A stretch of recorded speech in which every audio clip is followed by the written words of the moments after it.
गांव की सास के शहरी अंदाज। निधि को विकास से प्यार तो था, पर वो शादी करके उसके साथ गांव में नहीं बसना चाहती थी। मुझे गांव अच्छा लगता है, पर दिक्कत यही है कि मैं वहां रह नहीं पाऊंगी। मुझे वहां के माहौल के बारे में कुछ भी नहीं पता है। अरे माहौल में ढल जाओगी तुम, थोड़ा टाइम तो लो। और विकास गांव में ही रह के ऑर्गेनिक खेती करता है, इतना अलग काम है।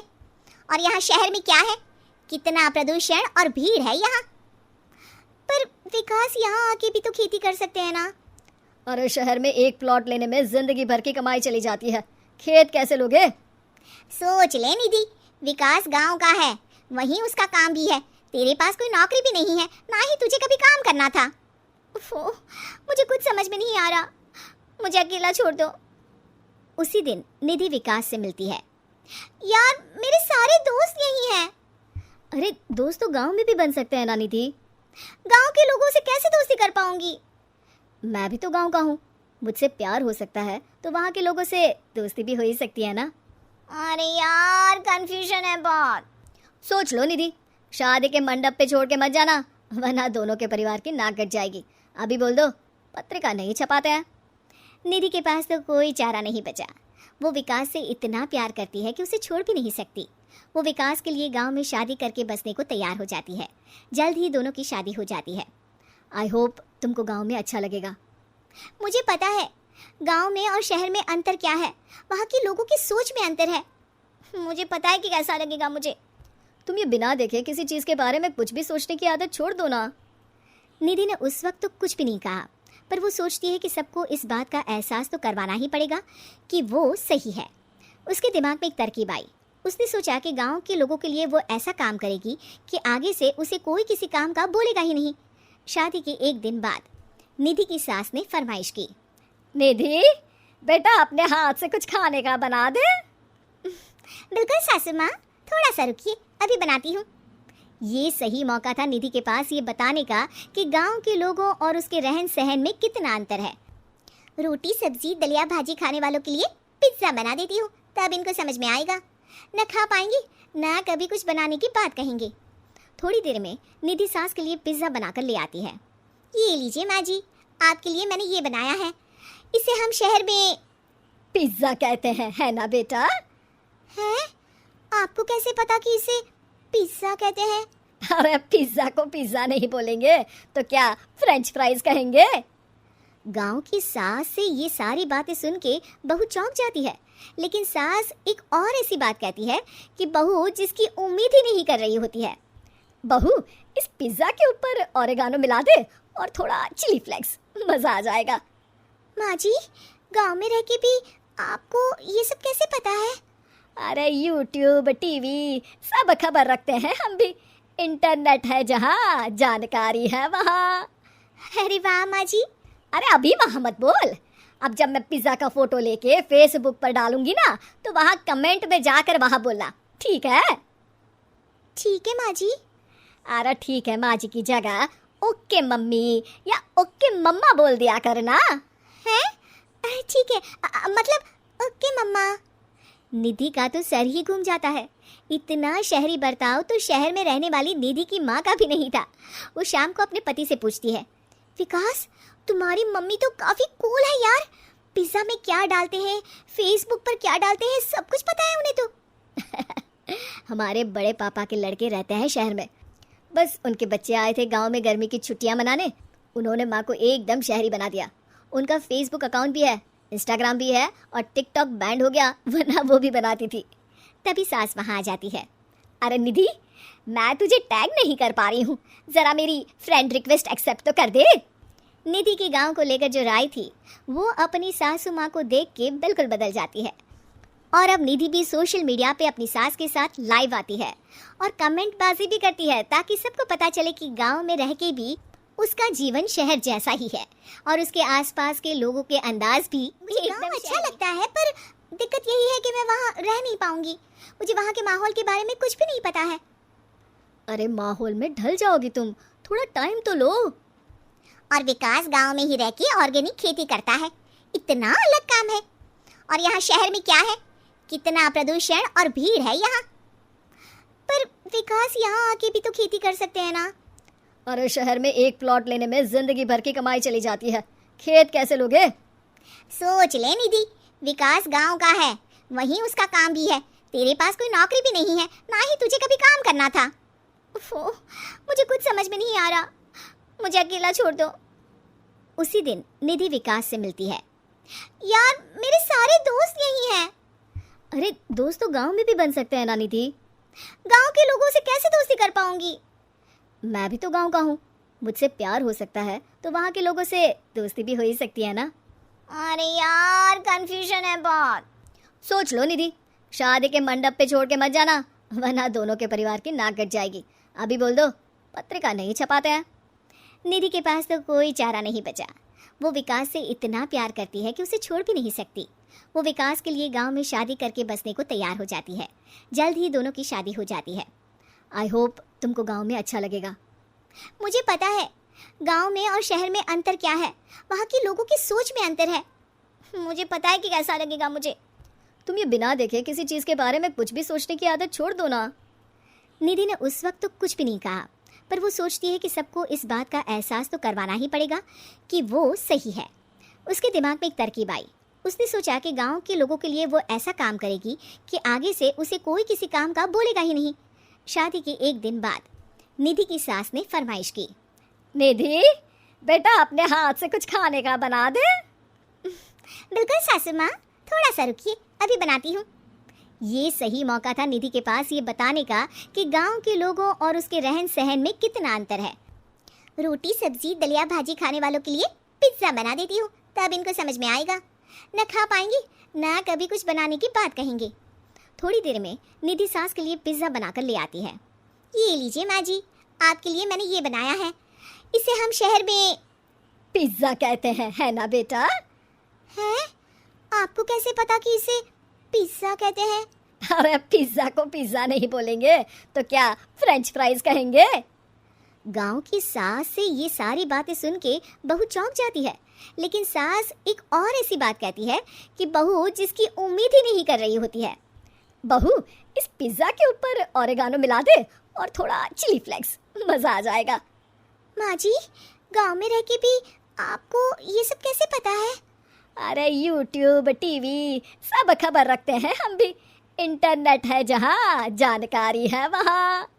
अरे वाह माँ जी। अरे अभी वहाँ मत बोल, अब जब मैं पिज्जा का फोटो लेके फेसबुक पर डालूंगी ना तो वहाँ कमेंट में जाकर वहाँ बोलना, ठीक है? ठीक है माँ जी। अरे ठीक है माँ जी की जगह ओके मम्मी या ओके मम्मा बोल दिया करना। है? ठीक है, मतलब ओके मम्मा। निधि का तो सर ही घूम जाता है। इतना शहरी बर्ताव तो शहर में रहने वाली निधि की माँ का भी नहीं था। वो शाम को अपने पति से पूछती है, विकास तुम्हारी मम्मी तो काफी कूल है यार।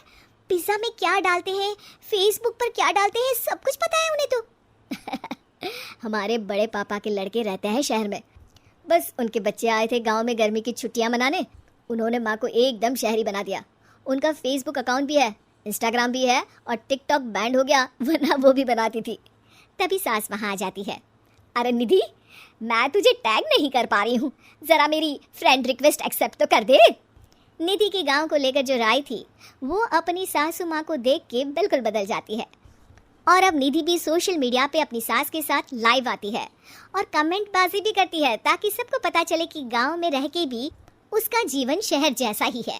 और उसके आसपास के लोगों के अंदाज भी। एक परिवार में 5 लोग थे। ओम प्रकाश, उनकी पत्नी सुमित्रा, बहू भावना, बेटा राहुल और एक थी उनकी बेटी प्रियंका। वैसे तो ओम प्रकाश और सुमित्रा के घर में सब कुछ ठीक ठाक था, लेकिन सुमित्रा की एक आदत थी, घर में कुछ भी गलत या सही हो तो वो किसी से कुछ नहीं कहती। और भावना स्वभाव की इतनी सीधी सादी थी कि अगर कोई उसके साथ गलत भी करता तो भी वो उसे कुछ नहीं कह पाती। इसी के चलते प्रियंका और राहुल घर में मनमानी चलाते रहते, क्योंकि घर को संभालने वाली औरतें इस तरह से रहती थी जैसे वो गूंगी और अंधी हो। माँ, मैं अपनी सहेलियों के साथ पिकनिक पर जा रही हूँ। ठीक है बेटा, चली जाओ। और मुझे आने में रात हो जाएगी, देर से ही आऊंगी मैं। अच्छा कोई बात नहीं बेटा। भावना, तुमको एक बार में समझ में नहीं आता क्या? नाश्ते में फिर से पराठे बना के रख दिए। कितनी बार तुमसे कहा है कि मेरे लिए ढंग का नाश्ता बनाया करो। ठीक है जी, आगे से ध्यान रखूंगी। अरे ये बहू से किस तरह से बात कर रहे हो तुम राहुल? अरे तो और क्या करूं पापा, इसको कहीं बात एक बार में समझ में ही नहीं आती। सुमित्रा, तुम अपने बेटे को समझाती क्यों नहीं? बहू से बात करने का ये क्या तरीका है? अरे जिसकी जैसी मर्जी आए करो, मुझे क्या। भावना बेटा, तुम भी तो कभी कुछ कहा करो। इस तरह क्यों सबकी बातें सुनती रहती हो? कोई बात नहीं पापा जी, सब ठीक है। रात को काफी देर तक प्रियंका घर नहीं आती और जब वापस लौट कर आती है तो एक लड़की के साथ बाइक पर बैठकर सुमित्रा और भावना दोनों ही प्रियंका को लड़की के साथ देख लेते हैं। आज तो जोर से डांट पड़ने वाली है, लेकिन मैं डर क्यों रही हूँ? माँ तो सब कुछ देखकर भी अंधी बनी रहती है। और रही बात भाभी की, वो किसी को कुछ नहीं बताने वाली। कहने को भगवान ने आवाज दी है, लेकिन गूंगी है गूंगी। और प्रियंका बेटा, इतनी रात को कॉलेज से लौट कर आ रही हो, कहाँ गई थी तुम? पापा वो सहेली के घर पर थी, पढ़ाई करने के लिए रुक गई थी। अच्छा ठीक है, जाओ अपने कमरे में जाओ और सो जाओ। सुमित्रा ने अपनी बेटी को एक लड़की के साथ इतनी रात को आते देखकर भी उससे कुछ नहीं कहा और भावना ने भी इस बारे में किसी से कोई बात नहीं की। कुछ दिनों के बाद मामा जी का फोन आया था। उन्होंने प्रियंका के लिए कोई रिश्ता ढूंढा है, लड़के वाले उसे देखने आ रहे हैं। अरे मुझे नहीं करनी शादी वादी, किसी लड़की को बुलाने की कोई जरूरत नहीं है। ये तुम क्या कर रही हो प्रियंका बेटा? तुम्हारी शादी की उम्र हो चली है और तुम्हारे मामा जी ने बहुत अच्छा रिश्ता बताया है। पापा अब जिद क्यों कर रहे हैं? और आप क्यों मेरी मर्जी के खिलाफ शादी कराना चाहते हैं? अरे माँ, इसको समझाइए ना। आपकी बेटी, आप तो बस चुपचाप सब कुछ होते हुए भी देखती रहती हैं। अरे तो क्या कहूँ, और मेरे कहने से क्या हो जाएगा? वैसे भी गलत क्या हो रहा है, सब कुछ सही तो है। भावना बहू देखो तो, प्रियंका हमारी बात नहीं समझेगी, लेकिन वो तुम्हारी हम उम्र है। क्या पता तुम्हारे कहने से उसे कुछ समझ में आ जाए। नहीं पापा जी, मेरे कहने से कुछ नहीं होगा। मैं प्रियंका को कैसे समझा सकती हूँ? वो ननद है मेरी, कहीं मेरी किसी बात का बुरा मान गई तो। सुमित्रा और भावना में से कोई भी प्रियंका को कुछ नहीं समझाता। इस बात से राहुल और ओम प्रकाश जी दोनों ही परेशान हो जाते हैं। और फिर जब लड़का प्रियंका को देखने के लिए आता है, मुझे आपकी बेटी बहुत पसंद है, मैं उसके साथ शादी करने के लिए तैयार हूँ। देखो, मुझे तुमसे शादी नहीं करनी, और ये बात जितनी जल्दी समझ में आ जाए अच्छा रहेगा। अरे तो फिर आप लोगों ने मुझे यहाँ बुलाया ही क्यों? माफ कर दो बेटा, वो हमारी बेटी जरा गुस्से में है, हम उसे समझाने की कोशिश करते हैं। हाँ देखिए, आप नाराज मत होइए, वो तो उसने बस ऐसे ही कह दिया होगा। अरे कोई ऐसे ही कुछ कहता है क्या? और ये आपकी पत्नी और माँ, ये दोनों इस तरह चुपचाप क्यों बैठे हैं, जैसे इस घर के मेंबर ही ना हो? आपके घर में सब कुछ ठीक तो है ना? अरे सब कुछ ठीक है बेटा। सुमित्रा, समझाओ ना अपनी बेटी को। अरे क्या समझाऊं, क्या होगा समझाने से? सब ठीक ही तो हो रहा है, गलत क्या हो रहा है? भावना, प्रियंका को अंदर लेकर जाओ और उससे समझाओ कि कितना अच्छा रिश्ता है। इतना अच्छा लड़का है, इस तरह से बिहेव ना करे। नहीं जी, मैं किसी से कुछ नहीं कह सकती जी। अरे अजीब परिवार है, मुझे तो यहाँ से निकलना पड़ेगा। इस तरह से तो आपकी बेटी की शादी किसी से नहीं हो सकती। जिसके घर की औरतें गूंगी और अंधी बनकर बैठ जाए, उस घर का कुछ नहीं हो सकता। ओम प्रकाश और राहुल सुमित्रा और भावना की हरकतों की वजह से बहुत परेशान हो जाते हैं। एक दिन वो दोनों आपस में बात करते हैं। पापा, समझ में नहीं आता कि भावना और माँ को कैसे समझाया जाए। सही कहते हो बेटा, तुम और मैं काम के सिलसिले में सारा दिन घर के बाहर रहते हैं और घर की दोनों औरतें जिन्हें सारा घर संभालना चाहिए, गूंगी और अंधी बनकर बैठी हैं। पापा आप ही बताइए, इसका क्या उपाय है? मेरी तो कुछ समझ में नहीं आता बेटा, लेकिन हमें कुछ तो करना पड़ेगा, क्योंकि इन सब की वजह से प्रियंका बहुत ज्यादा बिगड़ती जा रही है। तुमने देखा उसे किस तरह से बिहेव किया था। अरे लेकिन पापा हम करेंगे क्या? हमें एक नाटक करना होगा। कुछ दिनों के लिए हम भी गूंगे और बहरे बन जाते हैं, उसके बाद इन दोनों औरतों को अकल आएगी। हाँ पापा, शायद आपकी बात ठीक है। हम दोनों हर बार बात को संभाल लेते हैं और इसी वजह से माँ और भावना कुछ भी करने की कोशिश ही नहीं करते। और फिर अगले दिन, भावना, नाश्ते में क्या बनाया है? जी पराठे बनाए हैं। मेरे लिए पोहा बना दो। अच्छा जी ठीक है, अभी बना देती हूँ जी। बहू, नाश्ते में क्या बनाया है? पापा जी पराठे हैं और पोहे बन रहे हैं। अरे बहू, मुझे तो उपमा खाने का मन था, मेरे लिए उपमा बना दो। ठीक है पापा जी, अभी बना देती हूँ। भाभी जल्दी से जरा मेरा कॉलेज के टिफिन तो पैक कर देना। और सुनो, मुझे ना भिंडी की सब्जी खाने का मन है। सुमित्रा चुपचाप बैठी बैठी सब कुछ देख रही थी। उसने किसी से कुछ भी नहीं कहा और ये देखकर भावना को मन ही मन गुस्सा आ रहा था, लेकिन वो किसी से कुछ नहीं कह रही थी। उसे लग रहा था कि ओम प्रकाश जी, जो हमेशा उसकी साइड लेते थे, वो भी आज चुपचाप बैठे हुए थे। शाम के वक्त प्रियंका अपने बहुत सारे दोस्तों को लेकर घर आती है और उधर दूसरी तरफ से राहुल भी अपने ऑफिस के दोस्तों को लेकर घर आ जाता है। प्रियंका अपने कमरे में तेज म्यूजिक चलाकर डांस करती है और राहुल अपने दोस्तों के साथ बैठकर जोर जोर से हंस रहा था। प्रियंका और राहुल मिलकर पूरे घर को अस्त व्यस्त कर देते हैं, लेकिन भावना उनसे कोई शिकायत नहीं करती और सुमित्रा जी भी चुपचाप बैठी रहती है। लेकिन भावना और सुमित्रा के अंदर का गुस्सा धीरे धीरे बढ़ रहा था। फिर रात को ओम प्रकाश और राहुल एक दूसरे से बातें करते हैं। पापा, हमने इतना कुछ किया, फिर भी भावना कुछ बोलती ही नहीं और माँ भी कुछ गलत करने से किसी को रोकती ही नहीं। तुम चिंता मत करो बेटा, इन दोनों के अंदर का गुस्सा भर रहा है और बहुत जल्दी बाहर आने वाला है। अगले दिन, अरे बहू, ये कपड़े धुले हैं या गंदे हैं? पापा जी, कपड़े तो मैंने धोकर ही आपकी अलमारी में रखे थे। मुझे तो साफ नहीं लग रहा, एक बार और धो देना। प्रियंका, मैं सोच रहा था कि तुम्हें उस लड़के से शादी नहीं करनी है ना, मत करो। एक काम करो, वैसे भी क्या रखा है शादी वादी में, तुम्हें जो लड़का पसंद है उसके साथ जाकर कोर्ट मैरिज कर लो। इस बार ओम प्रकाश और राहुल की बात सुनकर भावना और सुमित्रा के अंदर का गुस्सा जाग उठता है। मैं किसी से कुछ कहती नहीं जी, इसका मतलब ये है कि आप लोग मुझे परेशान करते ही रहेंगे। कल चार बार मुझसे नाश्ता बनवाया, आज पापा जी मुझसे धुले हुए कपड़ों को बार बार धुलवा रहे हैं। अरे मैं इंसान हूँ जी, कोई मशीन नहीं हूँ। तुम दोनों ने मिलकर इस घर की कैसी हालत बना दी है और अपनी बहन को भागकर शादी करने के लिए कह रहे हो। तुम भाई हो या दुश्मन? ओम प्रकाश और राहुल जोर जोर से हंसने लगते हैं। अरे इसमें हंसने की क्या बात है? हम लोग यहाँ इतने परेशान हो रहे हैं जी, तुम लोगों को ऐसी हरकत करने के बाद भी हंसी आ रही है। ये क्या कर रहे हैं जी आप दोनों? यही तो हम चाहते थे कि सुमित्रा, तुम अंधी होकर ना बैठी रहो। घर में कुछ भी गलत हो तो उसे रोकने की कोशिश करो। और भावना, तुम अपने साथ हो रहे गलत व्यवहार पर भी कभी मुंह नहीं खोलती, ये सही बात नहीं है। मैं चाहता था कि तुम्हारी भी जुबान खुले, तुम गलत बात का विरोध करो। गूंगी बहू और अंधी सास की ये जोड़ी। एक परिवार में 5 लोग थे। ओम प्रकाश, उनकी पत्नी सुमित्रा, बहू भावना, बेटा राहुल और एक थी उनकी बेटी प्रियंका। वैसे तो ओम प्रकाश और सुमित्रा के घर में सब कुछ ठीक ठाक था, लेकिन सुमित्रा की एक आदत थी, घर में कुछ भी गलत या सही हो तो वो किसी से कुछ नहीं कहती। और भावना स्वभाव की इतनी सीधी सादी थी कि अगर कोई उसके साथ गलत भी करता तो भी वो उसे कुछ नहीं कह पाती। इसी के चलते प्रियंका और राहुल घर में मनमानी चलाते रहते, क्योंकि घर को संभालने वाली औरतें इस तरह से रहती थी जैसे वो गूंगी और अंधी हो। माँ, मैं अपनी सहेलियों के साथ पिकनिक पर जा रही हूँ। ठीक है बेटा, चली जाओ। और मुझे आने में रात हो जाएगी, देर से ही आऊंगी मैं। अच्छा, कोई बात नहीं बेटा। अरे भावना, तुमको एक बार में समझ में नहीं आता क्या? नाश्ते में फिर से पराठे बना के रख दिए। कितनी बार तुमसे कहा है कि मेरे लिए ढंग का नाश्ता बनाया करो। ठीक है जी, आगे से ध्यान रखूंगी। अरे ये बहू से किस तरह से बात कर रहे हो तुम राहुल? अरे तो और क्या करूं पापा, इसको कही बात एक बार में समझ में ही नहीं आती। सुमित्रा, तुम अपने बेटे को समझाती क्यों नहीं? बहू से बात करने का ये क्या तरीका है? अरे जिसकी जैसी मर्जी आए करो, मुझे क्या।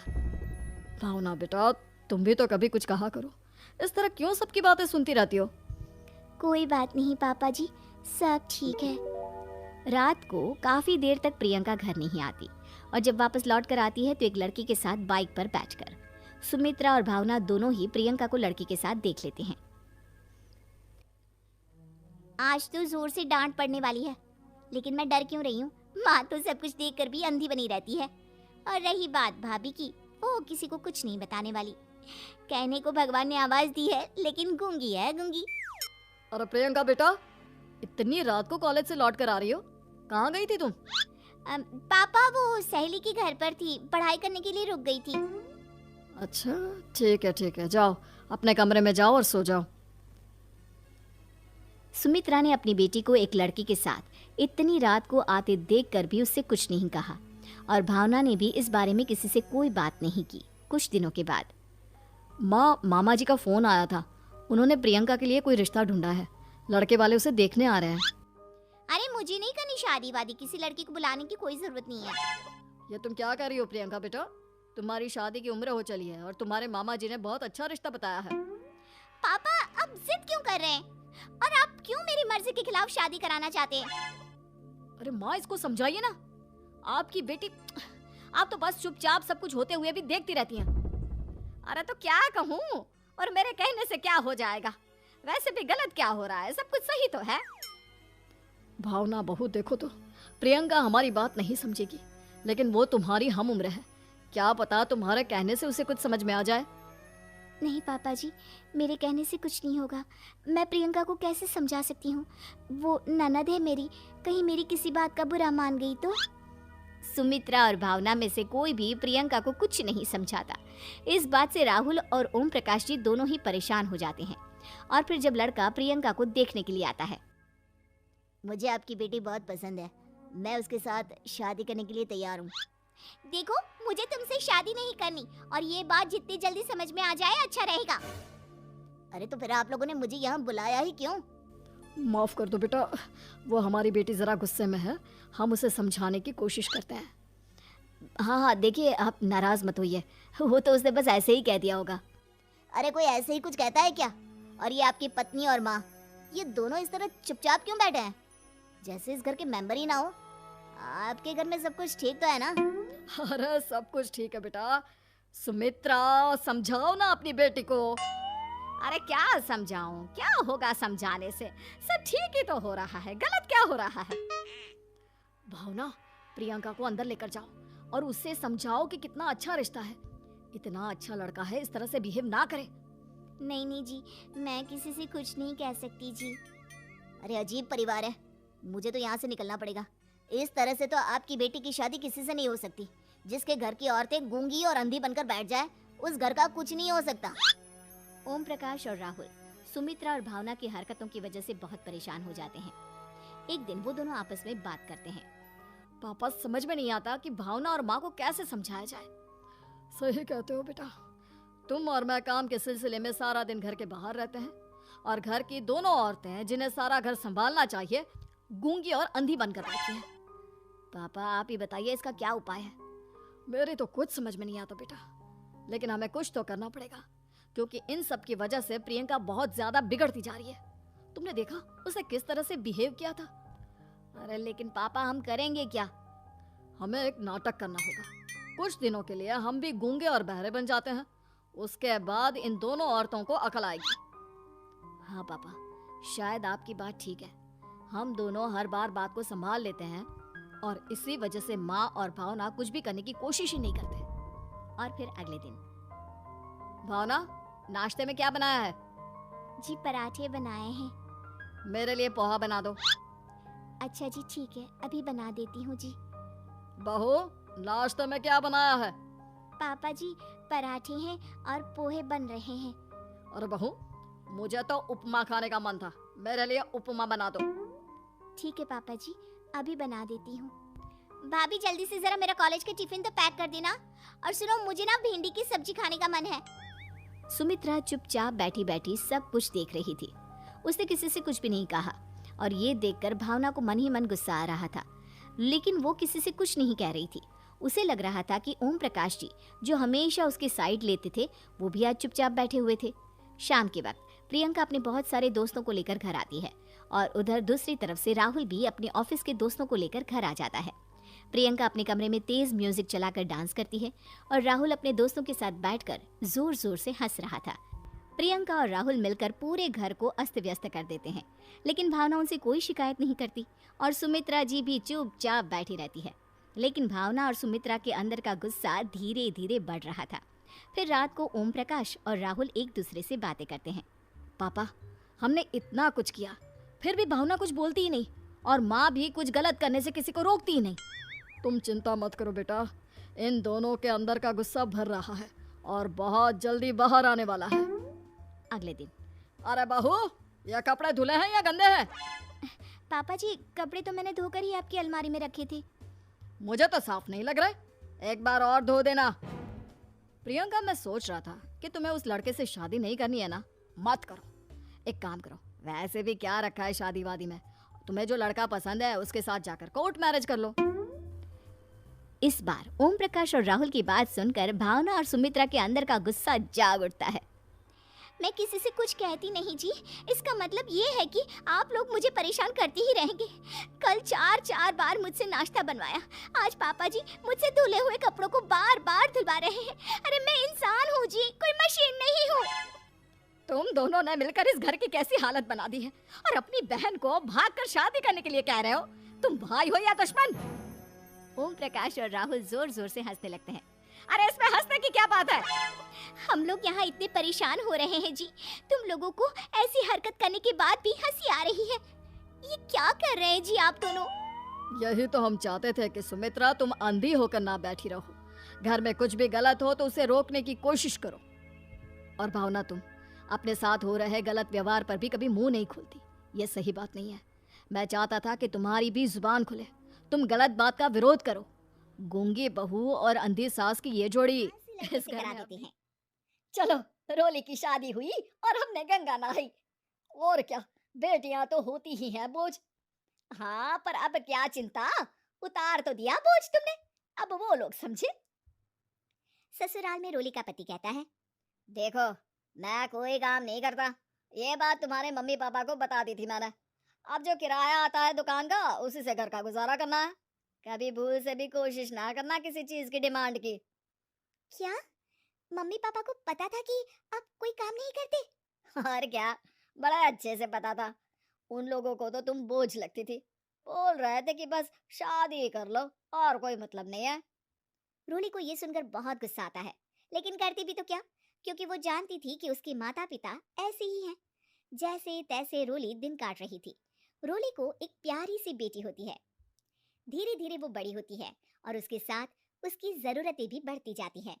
सुनिए जी, अब तो सिमी बड़ी हो रही है, उसका स्कूल में दाखिला कराना है।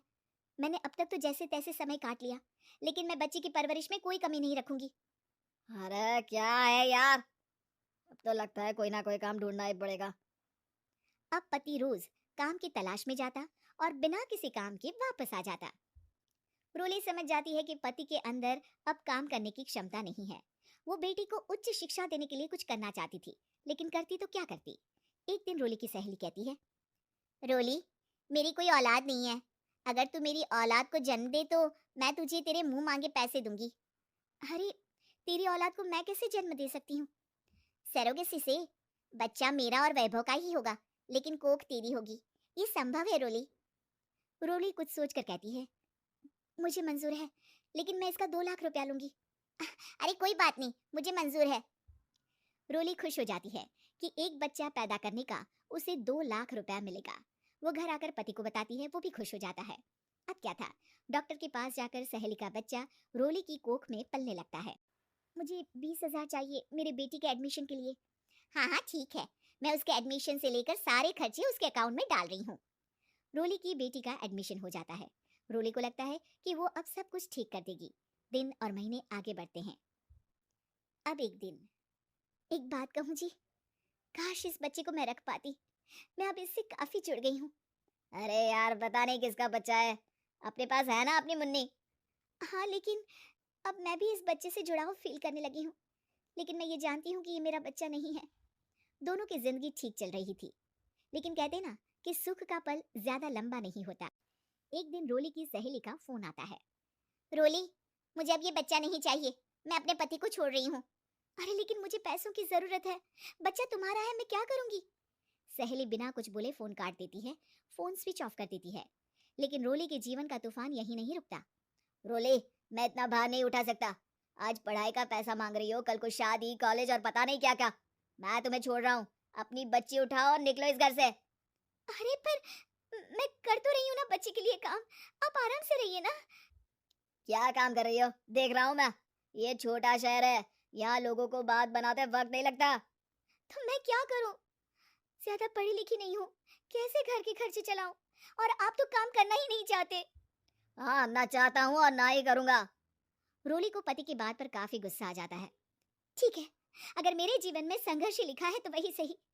इस वक्त पति होने के नाते आपको मेरा साथ देना चाहिए था, लेकिन नहीं, आपने तो इस हाल में मुझे घर से बाहर निकालने की बात कह डाली। देखो, ये सारी फालतू की बातों के लिए वक्त नहीं है मेरे पास। रोली, जिसकी कोख में किसी और का बच्चा था और साथ छोटी सी बेटी, पति का घर छोड़कर रास्ते पर आ जाती है। रोली के पास मायके के सिवा दूसरा कोई रास्ता नहीं होता। अरे रोली कैसी है, कितने दिनों के लिए आई है? हमेशा के लिए माँ। वो माँ को सारी बात बता देती है। ओए लड़की, इतनी हिम्मत का काम कर लिया। अरे ना ना, यहाँ कोई जगह नहीं है। तुम तो अपना बोरिया बिस्तर उठाओ और निकलो यहाँ से। रोली के पास अब मायके का रास्ता भी नहीं बचता। वो चुपचाप बच्ची को लेकर जा रही थी कि उसे दर्द होता है और वो डॉक्टर के पास चली जाती है और फिर वहां वो एक प्यारे से बेटे को जन्म देती है। कितना प्यारा है, कितने अभागे हैं इसके माँ बाप जो इसके पैदा होने पर भी नहीं है। तभी वहां डॉक्टर आ जाती है। रोली, बच्चे के पिता तुमसे मिलना चाहते हैं। आपका बहुत बहुत शुक्रिया। मैं इस बच्चे को पालूंगा, भले ही इसकी माँ ने इसे छोड़ दिया हो, पर मैं अपनी जिम्मेदारी निभाऊंगा। तो क्या आप मुझे इसके पैदा करने के लिए जिन पैसों की बात हुई थी वो भी देंगे? हाँ, और साथ ही आप चाहें तो मेरे घर में रहकर मेरे बच्चे की देखभाल भी कर सकती हैं। मैं उसके लिए आपको सैलरी दे दिया करूंगा। रोली को लगता है कि जैसे भगवान ने उसके लिए सुकून का रास्ता खोल दिया। वो अब मुकेश के साथ उसके घर चली जाती है, जहाँ रहकर वो उस बच्चे की देखरेख करती है। अब मुकेश के घर को रोली अच्छे से संभाल लेती है, उसके लिए खाना बनाने से लेकर बच्चों की देखभाल और घर की देखरेख। धीरे धीरे मुकेश को रोली से प्यार हो जाता है। रोली, तुम्हारी बेटी और मेरा बेटा बिल्कुल भाई बहन की तरह साथ रहते हैं। हाँ, आखिर है तो एक ही कोख के बच्चे, अटैचमेंट तो होगा ही ना। रोली, तुमने घर और मुझे दोनों को संभाल लिया। ये तो मेरा काम है।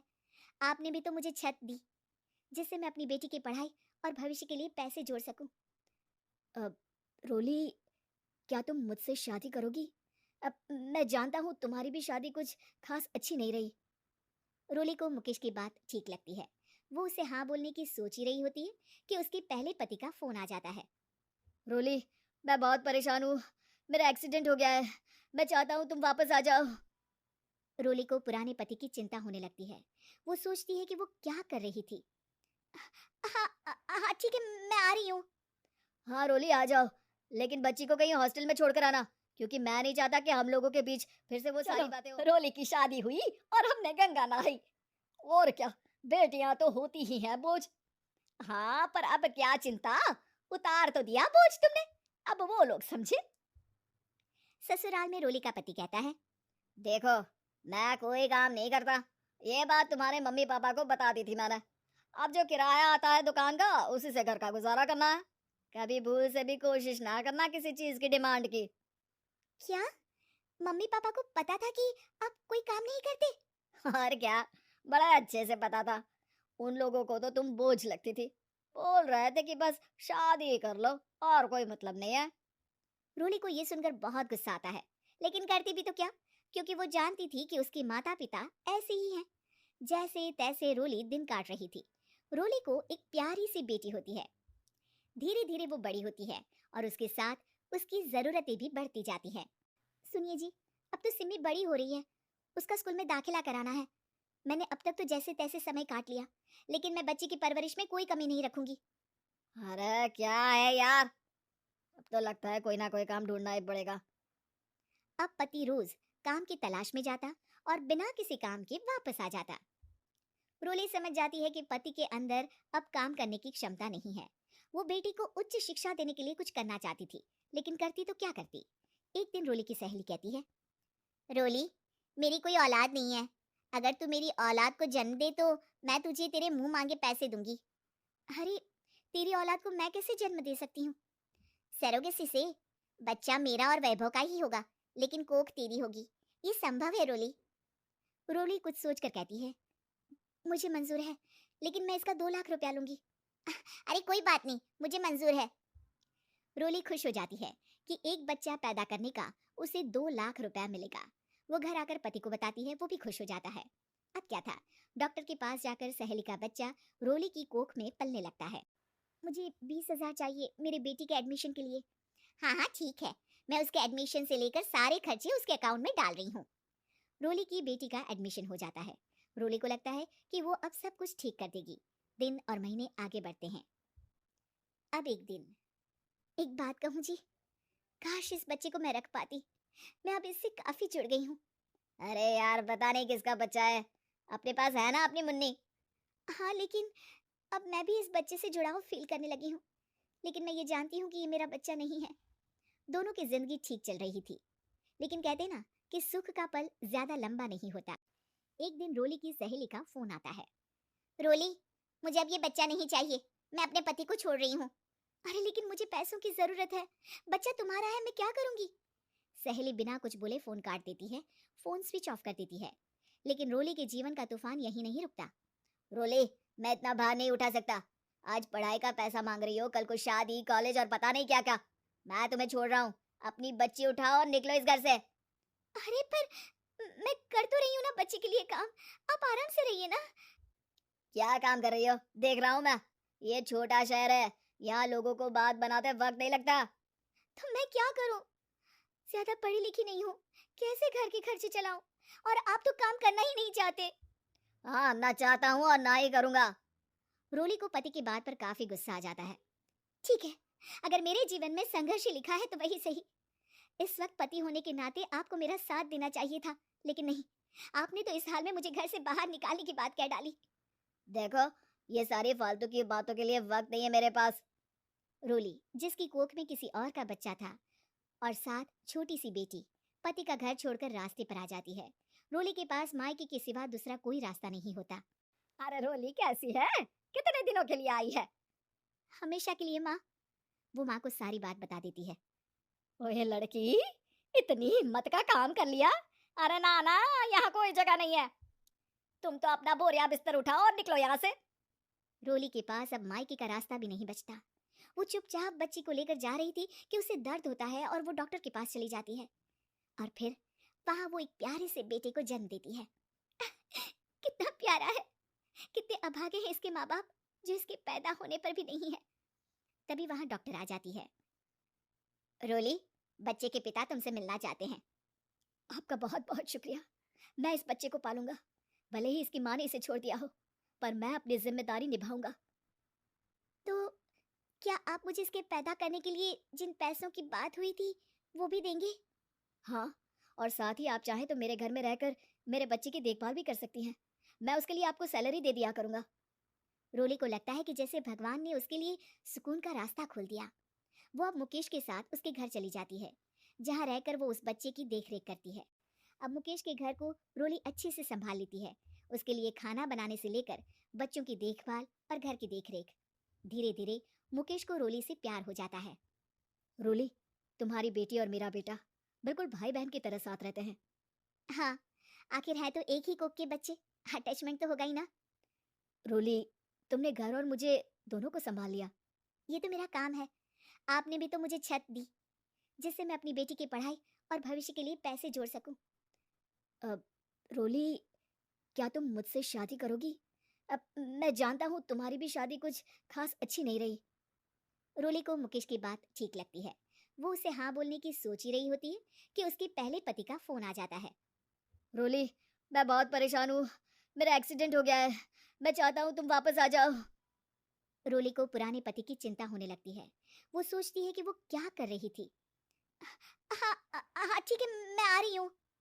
हाँ रोली, आ जाओ, लेकिन बच्ची को कहीं हॉस्टल में छोड़कर आना, क्योंकि मैं नहीं चाहता कि हम लोगों के बीच फिर से वो सारी बातें हो। रोली को समझ आ जाता है कि पति आज भी सुधरा नहीं है। वो पति के पास जाने से इनकार। लड़की बहुत अच्छी टेलर है, ये आपने ठीक तरह से पता तो किया है ना? अरे हाँ भाग्यवान, मैंने सब पता कर लिया है। अब तुम चलो, देर हो रही है। मेरी समझ में एक बात नहीं आती कि तुम मेरी शादी करने की बात करने जा रही हो माँ, या अपने दुकान के लिए नई टेलर देखने जा रही हो? अरे चुप कर, अभी तो बच्चा है। दुनियादारी के बारे में तुझे कुछ नहीं पता। अरे तू तो एक प्राइवेट कंपनी में काम करता है, और प्राइवेट कंपनी का क्या भरोसा। लेकिन माँ, अरे तेरे पिताजी से पूछ ले, इन्होंने अपनी जिंदगी में कितनी नौकरी पकड़ी है और छोड़ी है। अरे वो तो मैं थी जो सिलाई करके घर चलाती थी। अरे बेटा, बुरा वक्त कभी फोन करके नहीं आता। टेलर बहू लाऊंगी तो मेरे साथ दुकान में सिलाई करेगी, समझा? चल अब। दोपहर होने तक तीनों लड़की वालों के घर पहुंच जाते हैं। सभी बातें और चाय पानी होने के बाद, बहन जी, आपका बेटा रोहित एक अच्छी कंपनी में काम करता है और अच्छी तनख्वाह भी है। बस हमें और कुछ नहीं चाहिए। हमें आपका बेटा बहुत पसंद है। हमें भी आपकी बेटी मीना पसंद है जी। मुझे लगता है हमें बच्चों को भी आपस में बात करने का मौका देना चाहिए। हाँ हाँ, आपने बिल्कुल सही कहा भाई साहब। जाओ बच्चों, बाहर जाके बात कर लो। अरे आप रुकिए जी। अच्छा ये बताओ बेटी, तुमने सिलाई कहाँ से सीखी है? जी, दीनानाथ इंस्टीट्यूट से। अरे बहन जी, मेरी बेटी इस मोहल्ले में सबसे अच्छी ब्लाउज सिलती है और एक से बढ़कर एक डिजाइन भी बना लेती है। अच्छा, चल बेटी जरा तेरे हाथ की कारीगरी देख लेते हैं। अरे माँ, ये सब करने की क्या जरूरत है? अरे तू चुप कर। लोग ऐसे ही बड़ी बड़ी बातें करते हैं कि हमारी लड़की को तो सब आता है, बाद में असलियत सामने आती है। इसलिए मैं कोई गलती नहीं करना चाहती। तू चुप करके बैठ। मीना शांति देवी को 2-3 प्रकार की बढ़िया बढ़िया डिजाइनदार ब्लाउज बनाकर दिखाती है। ये देखिए, ये है प्रिंसेस कट। अरे वाह बेटी, मान गए तुझे। तू तो मुझसे भी अच्छा ब्लाउज सिल लेती है। चलिए बहन जी, हमें तो आपकी बेटी पसंद है। अब इसी बात पर मुंह मीठा कराइए। जी बिल्कुल। इस तरह रोहित और मीना की शादी हो जाती है। शादी के अगले दिन से मीना अपनी सास के साथ सारा दिन दुकान पर सिलाई करती रहती और अपने पति रोहित को जरा सा भी समय नहीं दे पाती थी। फिर एक दिन रोहित फोन करके मीना से कहता है, मीना, आज शाम को हम दोनों किसी अच्छे रेस्टोरेंट में खाना खाने चलेंगे। तुम तैयार रहना, मैं ठीक वक्त पर पहुंच जाऊंगा। ठीक है जी। शाम को रोहित जब घर आता है तो मीना सिलाई मशीन पर बैठी ब्लाउज सिल रही होती है। अरे ये क्या? मैंने तुमसे कहा तो था कि शाम को हमें रेस्टोरेंट में खाना खाने के लिए जाना है, और तुम हो कि सिलाई कर रही हो। हद हो गई। मुझे माफ कर दीजिए जी, क्या करूं, ये ब्लाउज मुझे कल अर्जेंट सील कर देनी है। सारा दिन तो तुम माँ के साथ दुकान पर सिलाई करती हो। अरे कम से कम शाम का वक्त तो मेरे लिए रखा करो। तभी वहां शांति देवी आ जाती है। अरे क्यों बहू को परेशान कर रहा है? कल ये तीनों ब्लाउज सुबह सिल कर देनी है। चल जा अपना काम कर। रोहित चुपचाप वहां से चला जाता है। इस तरह अपनी सास के डर के मारे मीना चाहकर भी अपने पति के लिए वक्त नहीं बिता पाती थी। फिर एक दिन रोहित दोपहर को ऑफिस से घर आता है। उसके साथ उसकी कार में एक लड़की बैठी होती है। दोनों एक दूसरे से मुस्कुराकर बातें कर रहे होते हैं। माँ, जरा टेबल पर रखी मेरी फाइल तो देना, मैं भूल गया था। ये कौन लड़की है तेरे साथ? अरे माँ, ये तो मेरे साथ ऑफिस में काम करती है। इतना कहकर रोहित वहां से चला जाता है। उसी शाम, अरे क्या हुआ भाग्यवान, तुम्हारा चेहरा क्यों उतरा हुआ है? किस चिंता में डूबी हुई हो? क्या बताऊं जी, आज रोहित के साथ एक लड़की आई थी। कह रहा था उसके ऑफिस में काम करती है। मुझे तो उस लड़की के चाल चलन बिल्कुल ठीक नहीं लगते। कहीं दोनों के बीच कोई चक्कर तो नहीं है? अब अगर चक्कर हुआ भी तो इसमें बुराई क्या है? अरे बड़े अजीब आदमी हो आप, कैसी बातें कर रहे हो? तो और क्या कहूँ, तुम घर में बहू के बजाय एक काम करने वाली लड़की लेकर आई हो जो सारा दिन तुम्हारे साथ तुम्हारी दुकान पर काम कर सके। अरे भाग्यवान, शुक्र मनाओ कि मैं शरीफ था, इसलिए मैंने कभी किसी औरत की तरफ आंख उठाकर भी नहीं देखा। पर अब हर कोई तो मेरे जैसा नहीं हो सकता ना। इतना कहकर गिरधारी वहां से चले जाते हैं। शांति देवी समझ जाती है कि गिरधारी क्या कहना चाहते हैं। उसे अपनी गलती का एहसास हो जाता है और वो सोचती है जितनी जल्दी हो सकेगी वो अपनी गलती सुधार लेगी। और इसीलिए 2 दिन के बाद, रोहित बेटा, मैं चाहती हूँ कि कुछ दिनों के लिए तू अपनी ऑफिस से छुट्टी ले ले। क्यों, क्या हुआ माँ? अरे कुछ नहीं बेटा, मैंने तेरे और बहू के लिए शिमला की 2 टिकट बुक की है। मैं चाहती हूँ कि तुम दोनों कुछ दिनों के लिए बाहर घुमाओ। क्यों बहू, ठीक है ना? सासू माँ की बात सुनकर मीना का चेहरा भी खिल उठता है।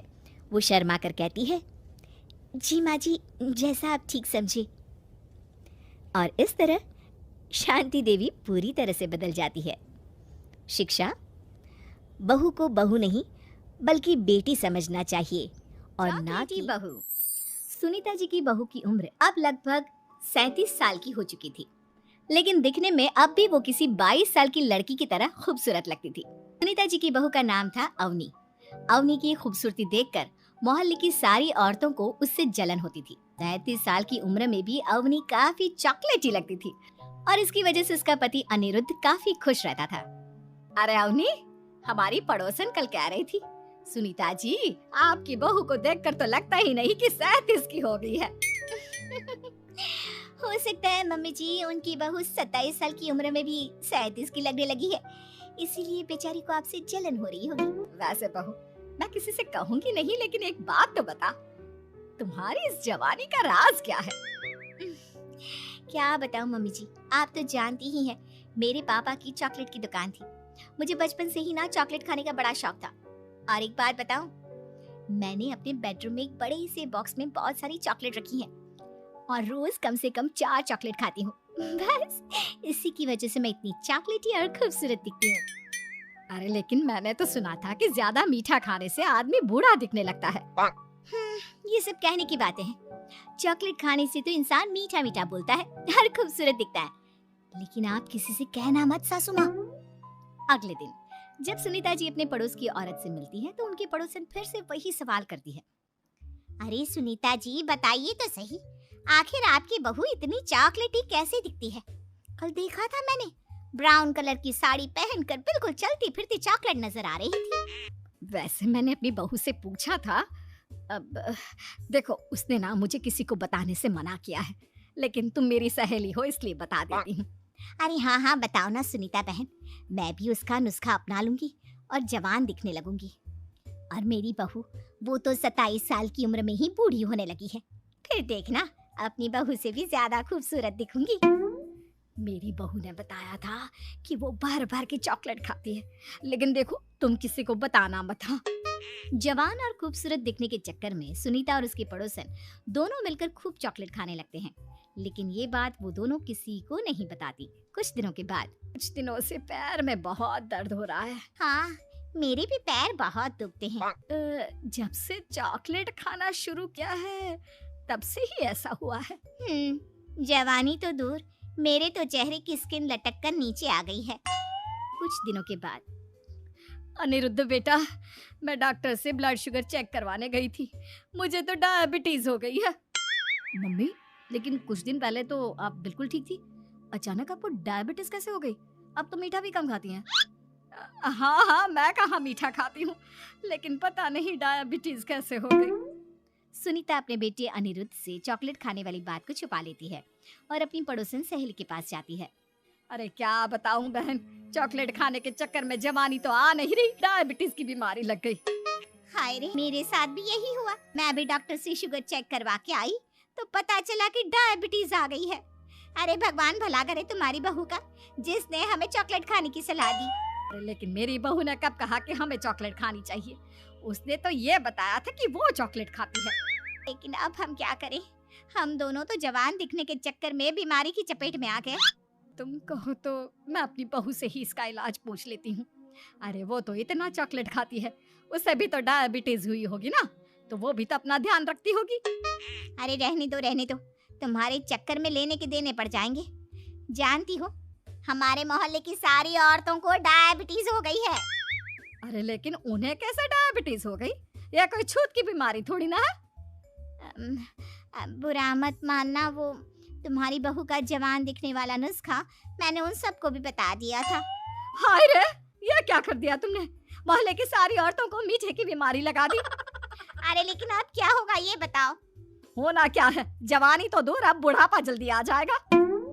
और फिर अगले दिन, मम्मी जी, मैंने सुना आपकी शुगर बहुत हाई आई है। हाँ बहू, अब मैं बीमार ही रहूंगी, पूरी जिंदगी ऐसे ही कटेगी। अरे मम्मी जी, लेकिन आपने ऐसा क्या किया, अचानक से आपका शुगर लेवल इतना बढ़ कैसे गया? वो क्या है ना बहू, तुम इतनी चॉकलेटी दिखती हो, इतनी सारी चॉकलेट खाती हो, तो मुझे लगा मैं भी छुप छुप कर चॉकलेट खाना शुरू कर देती हूँ ताकि जवान हो जाऊंगी, और इसी चक्कर में मुझे डायबिटीज हो गई। अरे मम्मी जी, ये आपने क्या किया? मैं तो शुगर फ्री चॉकलेट खाती थी, वो भी ड्राई फ्रूट्स वाली। आपको पहले पूरी बात तो पता करनी चाहिए थी।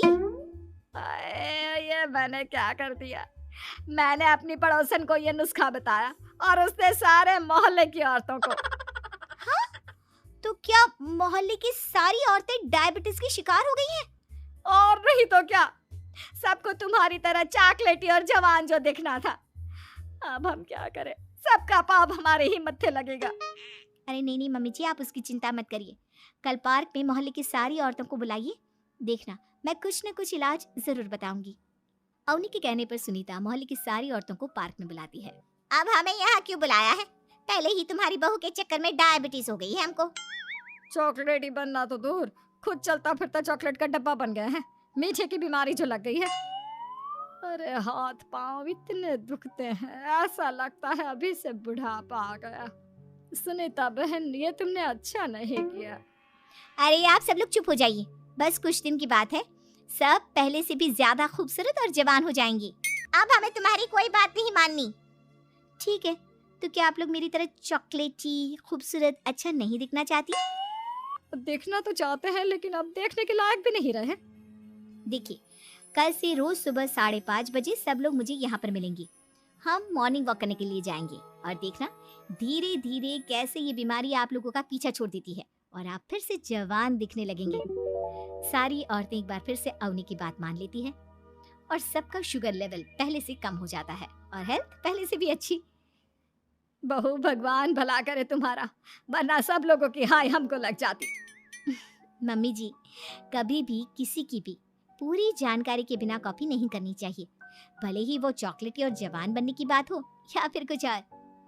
हाँ, एक बात और, जब भी आपको चॉकलेट खानी हो मेरे पास आ जाना, मैं दे दूंगी आपको चॉकलेट, शुगर फ्री वाली। सुनीता जी की बहू की उम्र अब लगभग 37 साल की हो चुकी थी, लेकिन दिखने में अब भी वो किसी 22 साल की लड़की की तरह खूबसूरत लगती थी। सुनीता जी की बहू का नाम था अवनी। अवनी की खूबसूरती देखकर मोहल्ले की सारी औरतों को उससे जलन होती थी। 33 साल की उम्र में भी अवनी काफी चॉकलेटी लगती थी और इसकी वजह से उसका पति अनिरुद्ध काफी खुश रहता था। अरे अवनी, हमारी पड़ोसन कल कह रही थी, सुनीता जी आपकी बहू को देखकर तो लगता ही नहीं कि 37 की हो गई है। हो सकता है मम्मी जी, उनकी बहू 27 साल की उम्र में भी 37 की लगने लगी है, इसीलिए बेचारी को आपसे जलन हो रही होगी। वैसे बहू, मैं किसी से कहूंगी नहीं, लेकिन एक बात तो बता, तुम्हारी इस जवानी का राज क्या है? क्या बताऊं मम्मी जी, आप तो जानती ही हैं, मेरे पापा की चॉकलेट की दुकान थी। मुझे बचपन से ही ना चॉकलेट खाने का बड़ा शौक था।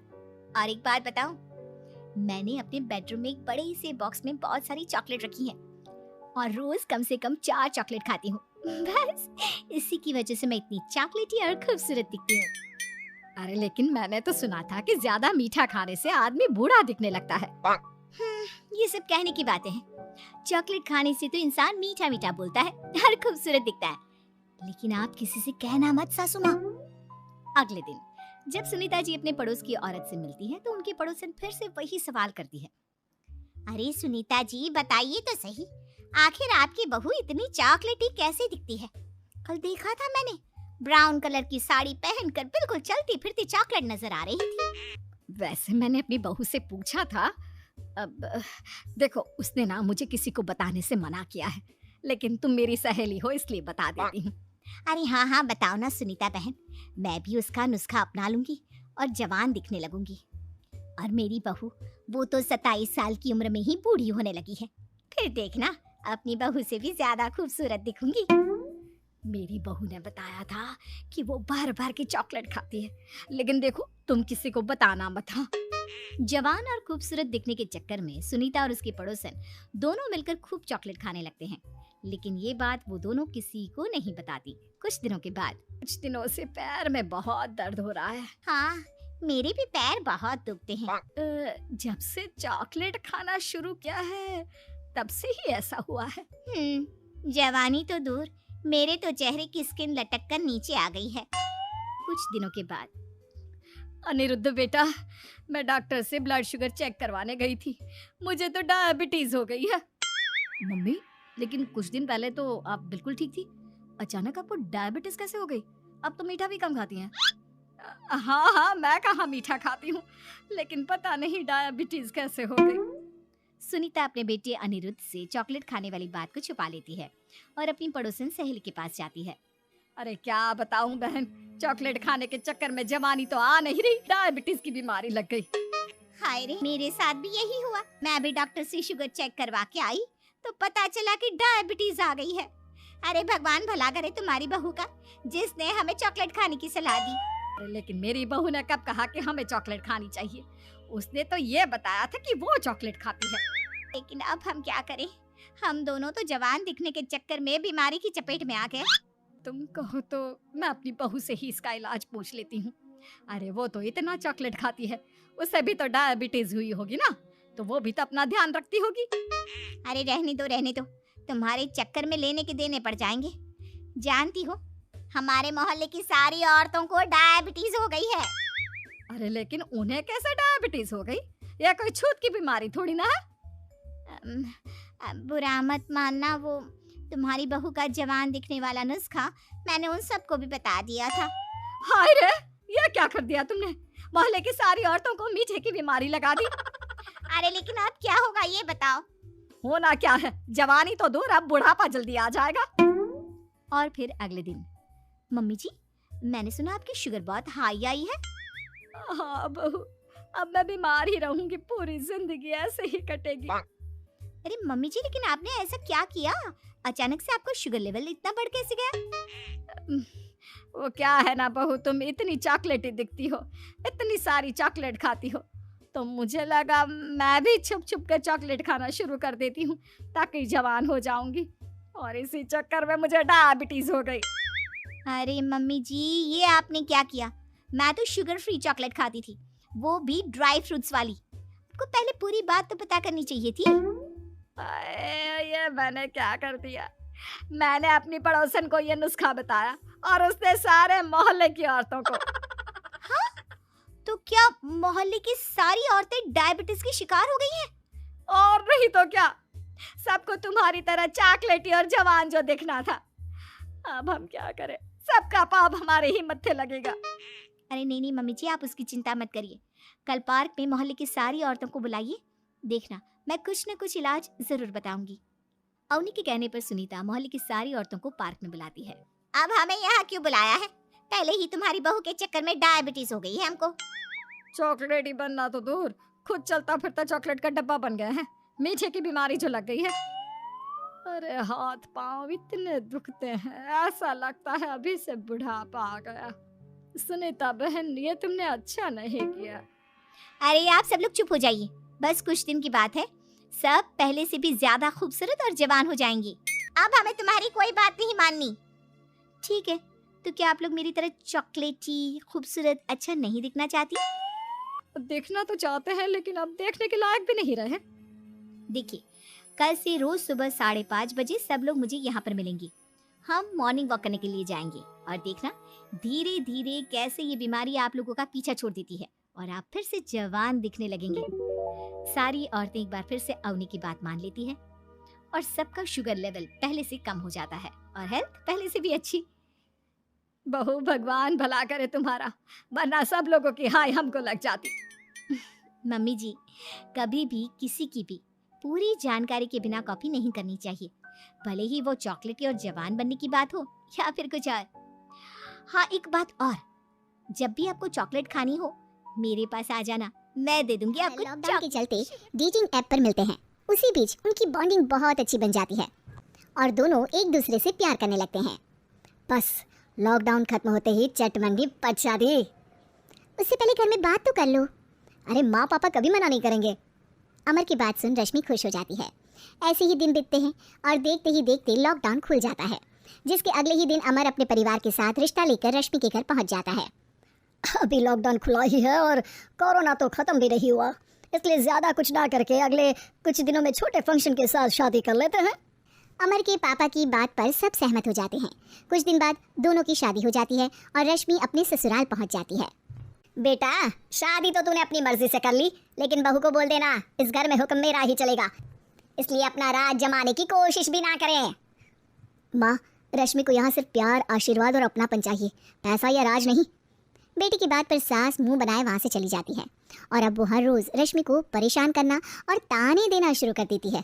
देखो, ये है आजकल की लड़की, इंटरनेट पर लड़कों से बातें करते हुए इन्हें शर्म भी नहीं आती, और यहाँ तो देखो कितनी सीधी सुशील बनकर दिखा रही है। मम्मी, शादी के रिश्ते वाले इंटरनेट ऐप से जब किसी को कोई दिक्कत नहीं है, फिर डेटिंग ऐप के जरिए मिलना किस तरह गलत हो सकता है? रश्मि की डेटिंग ऐप वाली बात सुन उसकी हैरान सास तुरंत तुनक कर पूरे घर को सिर पर उठा लेती है, जिसकी आवाज सुन अमर और उसके पापा भी वहां आ जाते हैं। हाय मेरी माता, इतना बड़ा झूठ! डेटिंग ऐप को इंटरनेट के जरिए मिली है बोलकर इस कलमुही को मेरे सर ला बिठा दिया। अरे नास पिटी, तुझे जरा भी शर्म नहीं आई? वहां न जाने कितने लड़कों से गुलगुलू गुलगुलू करके तुझे मेरा ही लड़का मिला था फंसाने के लिए। माँ, मुझे तो समझ नहीं आ रहा क्या बोले जा रही हो। डेटिंग ऐप इस्तेमाल करना कोई अपराध नहीं है, और तुम रश्मि को ऐसा कैसे बोल सकती हो? मैं भी तो था उस ऐप पर। पहले उसके लिए माँ से झूठ बोला और अब लड़ाई कर रहा है। सास और अमर की बात सुनकर रश्मि हैरान खड़ी रहती है। अमर, तुमने घर में झूठ क्यों बोला? ये सब देख रही हो ना, इसी की वजह से झूठ बोलना पड़ा। एक तरफ अमर और रश्मि की ये बात चल रही होती है, वहीं दूसरी तरफ सास का नॉन स्टॉप क्लेश सबको परेशान कर देता है। सब एकदम चुप, जो हुआ सो हुआ, अब मुझे कुछ ना सुनाई दे। पति की बात सुन सास चुप होकर वहां से चली जाती है, लेकिन अब वो रश्मि के सिर दुनिया भर के सारे काम डालकर उसका जीना पहले से भी ज्यादा मुश्किल कर देती है। मम्मी, मैं आपका गुस्सा समझ सकती हूँ, आपको जो करना है कर लीजिए, मैं कभी कुछ नहीं बोलूंगी। उम्मीद है किसी दिन तो आपका गुस्सा शांत होगा और नफरत प्यार में बदलेगी। रश्मि की अच्छाई को उसका नाटक समझकर सास गुस्से के 7वें आसमान पर चढ़ जाती है और उसी शाम रश्मि को नीचा दिखाने के लिए अपनी सहेलियों को घर बुलाकर उसकी बुराइयां करने लगती है। अरे कौशल्या, क्या बताऊं, आजकल के बच्चे ना बहुत एडवांस हो गए हैं। पहले रिश्ते घर परिवार वाले सब देख परख के कराते थे, और अब ये लोग खुद न जाने कहाँ कहाँ मिलकर खुद ही सब कुछ पक्का करके हमें बता देते हैं। लड़की का कैसा दिन धर्म, कैसा ईमान, कैसा चरित्र, कुछ नहीं पता, बस प्यार किया और घर लाकर बिठा देते हैं। अरे ऐसा क्यों बोलती हो? आजकल बच्चे अपने आप में बहुत समझदार हो गए हैं, और फिर पूरी जिंदगी तो उन दोनों को ही साथ निभानी है। अपनी पसंद से शादी कर भी ले तो क्या दिक्कत? तू ही देख ले, पहले इतना अच्छा बेटा और अब सोने पर सुहागे जैसी सर्वगुण संपन्न बहू। और पता है, अभी कुछ दिन पहले मेरी बेटी ने मुझे डेटिंग ऐप के बारे में बताया, जहाँ लड़का लड़की अपनी पसंद से अपने आप एक दूसरे को चुन लेते हैं, और फिर अगर सब सही रहता है तो बात आगे भी बढ़ जाती है। अरे इसमें इतना खुश होकर क्या बता रही हो? ये तो गलत है। न जाने कौन क्या है, कितना झूठ कितना सच है। अरे पर सोचो, जब तुम किसी के बताए रिश्ते को देखने जाते हो तो क्या एक ही बार देखने से सच झूठ का पता लगा सकती हो? जरूरी नहीं कि बच्चों का लिया फैसला हमेशा गलत हो। अरे बहुत बार हमसे भी तो गलत फैसले होते हैं ना। अच्छे बुरे लोग तो हर जगह मिल सकते हैं, फिर इसमें सिर्फ बच्चे ही गलत कैसे? सहेलियों की बात सुन सास सोच में पड़ जाती है, और इसी तरह कुछ दिन बीत जाते हैं, जिसमें ना तो वो रश्मि को परेशान करती है और ना ही कोई ताना सुनाती है, जिसे देख रश्मि परेशान हो जाती है। मम्मी, आपकी तबीयत तो ठीक है ना? कुछ दिनों से देख रही हूँ आप मुझे कुछ बोलती ही नहीं। तो मेरा परेशान करना ज्यादा अच्छा लगता है क्या? नहीं, आपकी शांति उससे ज्यादा परेशान कर रही है। शांति इसलिए है क्योंकि मुझे एहसास हो गया है कि गलत तुम लोग नहीं, मेरी सोच है। प्यार तो एक सुंदर एहसास और शादी खूबसूरत साथ है। अगर ये साथ सच्चा है तो कहीं पर भी किसी भी तरह जुड़ा हो, उससे कोई फर्क नहीं पड़ता। आप कौन है? इतनी अच्छी बातें मेरी पत्नी तो नहीं बोल सकती। क्या आप भी? शिल्पा की आदतें ठीक नहीं थी। वो ना बोलने से पहले कुछ सोचती और ना ही कुछ करने में। उसकी इस आदत से सभी परेशान रहते। बहन, घर पर मेहमान आए हैं और शक्कर खत्म है, थोड़ी शक्कर दे दो, मैं बाजार जाऊंगी तो ले आऊंगी। अरे शिखा बहन, तुम तो माफी करे, जब देखो तुम्हारे घर में कुछ ना कुछ खत्म ही रहता है। अरे शिल्पा, चिल्ला क्यों रही हो? कहा ना घर में मेहमान बैठे हैं, सुन लेंगे। सुन लेंगे तो सुन ले, तुम लोगों की मांगने वाली आदत तो बंद होगी। अच्छा अच्छा शिल्पा, ना दो शक्कर, लेकिन बात तो अच्छे से करो। एक कटोरी शक्कर के लिए तुमने मेरी बड़ी बेइज्जती कर दी। शिल्पा बड़बड़ाते अंदर चली जाती है तो शिखा भी घर चली जाती है। माँ, क्या हुआ? अरे कुछ नहीं बेटा, पता नहीं कहां कहां से ऐसे पड़ोसी आ जाते हैं, जब देखो तब कुछ ना कुछ मांगने के लिए घंटी बजाते हैं। अब घंटी बजे तो दरवाजा ना खोलना। पता नहीं माँ की ये आदत कैसे बदलेगी, किसी को कुछ भी बोल देती है, बोलने से पहले सोचती भी नहीं। शिल्पा की ये आदत दिन ब दिन बढ़ती ही जा रही थी। एक दिन शिल्पा के दरवाजे सब्जी वाला आया। सुनो भैया, मुझे ये भिंडी, टिंडे, लौकी और आलू के साथ 1 किलो प्याज दे दो। जी बहन जी। वो एक एक कर सारा सामान पैक कर देता है। कितने पैसे दूं? 220 रुपए पूरे। अरे इतना महंगा नहीं। हाँ, मैं तो सिर्फ 150 दूंगी। नहीं नहीं, पैसे तो पूरे लूंगा, नहीं तो सब्जी वापस कर दो। ऐसे कैसे वापस कर दूंगी? मैं तो एक भी सब्जी वापस नहीं करूंगी। और हाँ, रही बात पैसों की, तो लेना है तो 150 ले लो, वरना मेरे मोहल्ले में घुसने तक नहीं दूंगी। हाँ। अरे नहीं नहीं बहन, हम लोग गरीब लोग हैं, ऐसा ना करो। पकड़ो ये 150 और दफा हो जाओ। शिल्पा की बेटी अंदर से ये सब देख रही थी। शिल्पा, तूने तो हद कर दी। बेचारा गरीब आदमी, उसका तो गुजारा ही इसी से होता है। बोलने से पहले सोचा कर बेटा। माँ, आप चुप रहो। घर चलाना बच्चों का खेल नहीं, और वैसे भी इतनी महंगी सब्जी थोड़ी ना होती है। आपको तो सिर्फ खाने से मतलब है, लेकिन मुझे तो सब सोचना पड़ता है ना। शिल्पा की सास ये बात सुनकर दुखी हो जाती हैं। शिल्पा की बेटी शिल्पा की ये सारी बातें सुन रही होती है। शिल्पा की बेटी एक दिन माँ से कहती है, माँ, ओ माँ, जरा यहाँ तो आना। ओहो, क्या हुआ? क्यों चिल्ला रही हो ऐसे बेटा? हुआ क्या? ये देखिए मेरी स्कूल की ड्रेस कितनी गंदी हो गई है, इसे कौन धोएगा? लेकिन ये तो साफ है बेटा, मैंने अपने हाथ से खुद साफ किया है। माँ, ये ड्रेस इतनी गंदी है कि मैं इसे पहन ही नहीं सकती। चलो, मुझे बाजार से नई दिलाओ। शिल्पा दुखी हो जाती है और वहां से चली जाती है कि तभी सामने उसकी सास मिल जाती है। शिल्पा, अरे ओ शिल्पा, ये क्या सब्जी बनाई है? ऐसे भी कोई सब्जी बनाता है?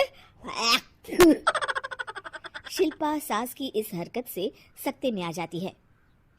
अरे माँ को तो मैं जो बना दूं उन्हें वो पसंद आ जाता था, फिर आज वो ऐसा व्यवहार क्यों कर रही हैं? शिल्पा कुछ समझ पाती कि थोड़ी ही देर में उसका पति आ जाता है।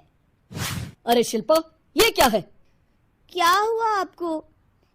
ये मेरी अलमारी पूरी अस्त व्यस्त है, तुमसे कोई काम नहीं होता है। सारा दिन पता नहीं क्या करती रहती हो। अरे मैंने तो सारी अलमारी साफ रखी है। इसे तुम साफ कहती हो? ये तो पूरा कूड़ादान लग रही है। शिल्पा परेशान हो जाती है और समझ नहीं पाती है कि उसके साथ क्या हो रहा है। शिल्पा अकेले कमरे में जाती है और जोर जोर से रोने लगती है। तभी वहां उसका पति, सास और बेटी आ जाते हैं। शिल्पा उन लोगों को देखकर और जोर जोर से रोने लगती है।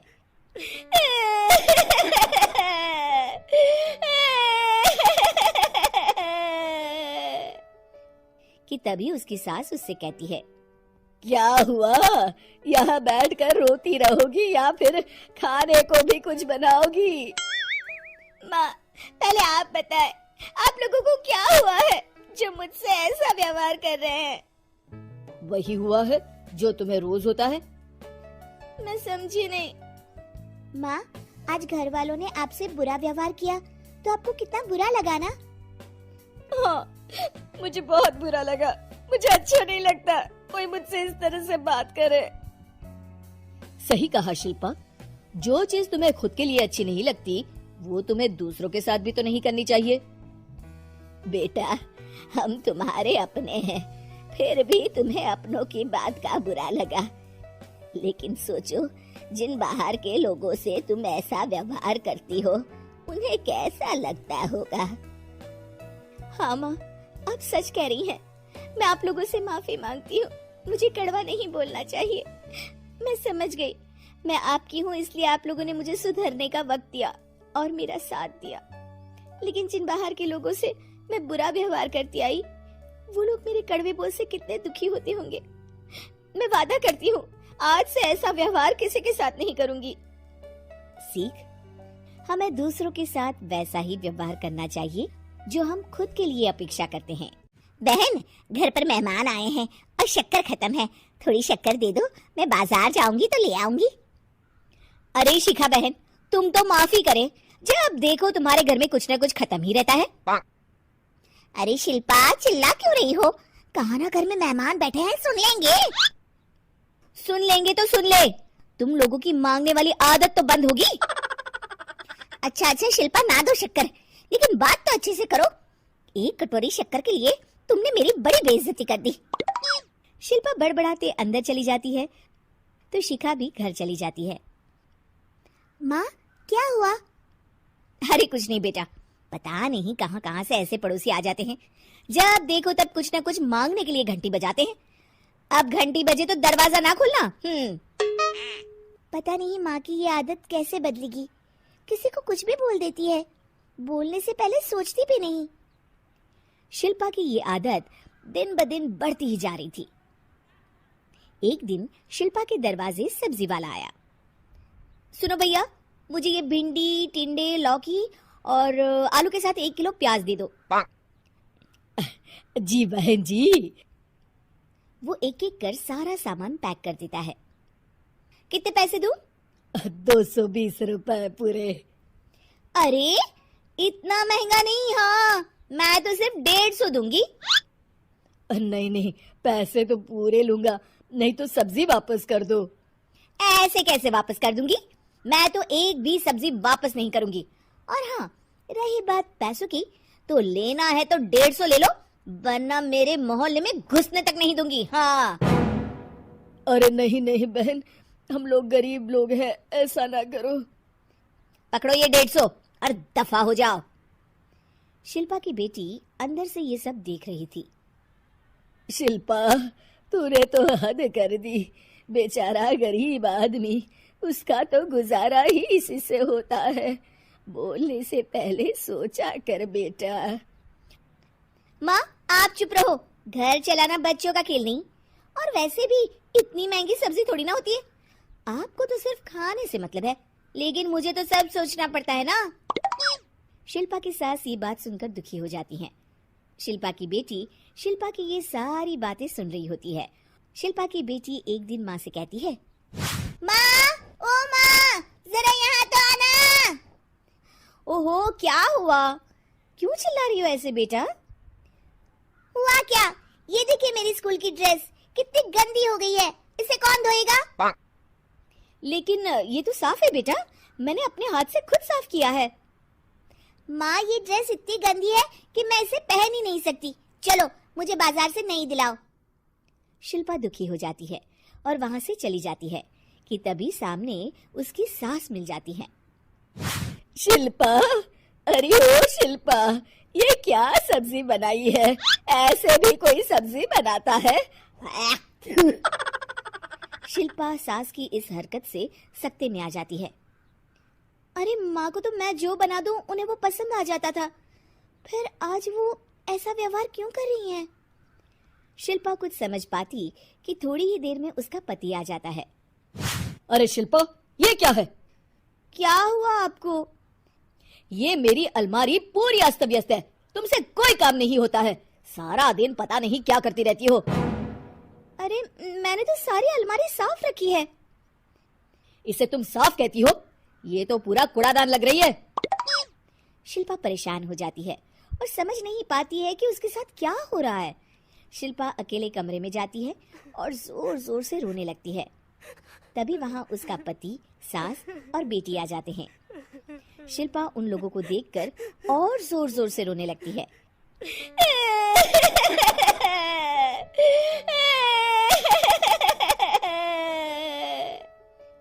कि तभी उसकी सास उससे कहती है, क्या हुआ?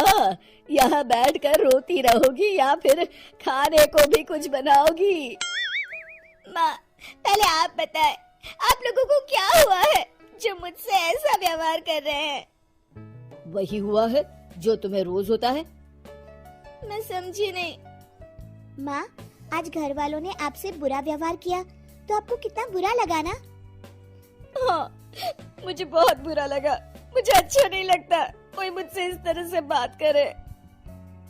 सही कहा शिल्पा, जो चीज तुम्हें खुद के लिए अच्छी नहीं लगती वो तुम्हें दूसरों के साथ भी तो नहीं करनी चाहिए। बेटा, हम तुम्हारे अपने हैं, फिर भी तुम्हें अपनों की बात का बुरा लगा, लेकिन सोचो जिन बाहर के लोगों से तुम ऐसा व्यवहार करती हो उन्हें कैसा लगता होगा। हाँ माँ, आप सच कह रही हैं, मैं आप लोगों से माफी मांगती हूँ, मुझे कड़वा नहीं बोलना चाहिए। मैं समझ गई, मैं आपकी हूँ इसलिए आप लोगों ने मुझे सुधरने का वक्त दिया और मेरा साथ दिया, लेकिन जिन बाहर के लोगों से मैं बुरा व्यवहार करती आई वो लोग मेरे कड़वे बोल से कितने दुखी होते होंगे। मैं वादा करती हूँ आज से ऐसा व्यवहार किसी के साथ नहीं करूंगी। सीख, हमें दूसरों के साथ वैसा ही व्यवहार करना चाहिए जो हम खुद के लिए अपेक्षा आम करते हैं। खाने का शौक है तो ठीक है ना, अब इसमें कहानी बन जाए ये क्या बात होती है। लेकिन यहाँ कुछ तो बात है, गौर फरमाइए। माँ जी मैं जरा बाजार जा रही हूँ, आती हूँ थोड़ी देर में। अरे बहू, रोज रोज तू कहाँ चली जाती है? ना हाथ में झोला ना कुछ, ऊपर से पैसे भी नहीं ले जाते कि कुछ खा ले। ये है ना माँ जी 100 रुपये, 3 किलो तो आ ही जाते हैं इसमें। 3 किलो? 3 किलो क्या आ जाते हैं बहू? कुछ नहीं माँ जी, कुछ भी तो नहीं। अरे जाने देना माँ भाभी को, क्या जासूस की तरह सवाल जवाब करती रहती है। जाओ भाभी, कल को मेरी सास ऐसे रोक टोक करे तो मैं तो ससुराल ही छोड़ दूँ। हाँ हाँ चल अंदर आ, जा बहू। बहू को तो बस इतना ही सुनना था, वो तो फिर एक रोज, अरे ननद रानी कहाँ से घूम कर आ रही हो? सब ठीक तो है ना? कहाँ ठीक है भाभी, गर्मी देख रही हो, ऐसा लग रहा है जैसे सूरज सर पर ही नाच रहा है। नमस्ते बुआ जी, कैसी हैं आप? क्या कर रही है? जाकर मैंगो शेक बनाकर ला, ठंडा और अच्छा सा। मैंगो? हाय रे, लेकिन मैंगो है कहाँ घर पर? माँ जी जरा पैसे निकालिए ना, मैं भाग कर ले आती हूँ मैंगो। क्यों, कहाँ गए? कल ही तो 3 किलो आए थे, देखो फ्रिज में। वो मैंने खा लिए। वो क्या है ना माँ जी, भूख लगी थी तो तभी ननद आ जाती है। क्या है माँ, तू फिर से भाभी से खाने पीने का हिसाब मांग रही है? मेरी सास ऐसे बोले तो मैं तो। अरे ठीक है जा अंदर, चुप। कोई नहीं, ये ले 100 रुपया और जाकर आम लेकर आ। 100 रुपये में क्या होगा माँ जी, सिर्फ 3 किलो ही तो आएंगे। हाँ तो क्या रेडी लगानी है आम की? नहीं माँ जी, ठीक है मैं लेकर आती हूँ। बहू चली जाती है आम लेने, लेकिन काफी देर तक जब वो लौट कर नहीं आती तो अच्छा चलती हूँ, वो क्या है ना कुछ जरूरी काम है, अब धूप भी बाहर थोड़ी कम हो गई है। अरे ऐसे कैसे? आम का जूस, वो मैंगो शेक तो पी कर जाओ। हाँ देख रही हूँ, तुम्हारी बहू कब से आम लेने गई है, लगता है कहीं बाग में जाकर आम उगाने तो नहीं लग गई। जाओ जाकर देखो, मैं तो चली। हाँ ये बहू अब तक आई क्यों नहीं? बुआ चली जाती है, शाम को बहू घर आती है। अरे क्या हो गया, कहाँ चली गई थी? कैसी बात करती है माँ जी, आपने ही तो भेजा था आम लेने के लिए। बुढ़ापे में याददाश्त खत्म हो जाती है ना। चुप कर, क्या याददाश्त खत्म हो जाती है? अरे आम लेने कहाँ चली गई थी? कहीं टिकट कटवा कर आम के बागान में तो नहीं चली गई थी? अरे ऐसी कहाँ मेरी किस्मत, रात का खाना बनाना था तो वापस आना पड़ा। अच्छा जल्दी से बता दीजिए क्या खाना है तो कम से कम मैं बनाना तो शुरू कर दूँ। अरे वो सब तो ठीक है, लेकिन ये तो बता कि आम कहाँ है?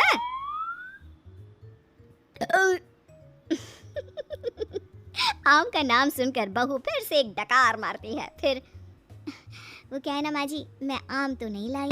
हैं? क्यों नहीं लाई? जब लेने तो आम ही गई थी, तो आम लेकर क्यों नहीं आई? और पैसे जो दिए थे वो कहाँ है? वो पैसे माँ जी, वो मैं तभी वहाँ ननद आ जाती है। क्या है माँ, कैसी बात कर रही है? 100 रुपए तो थे, कौन सी जागीर खाकर आ गई है भाभी? मेरी सास ऐसे 100 रुपए के ताने देना तो मैं तो।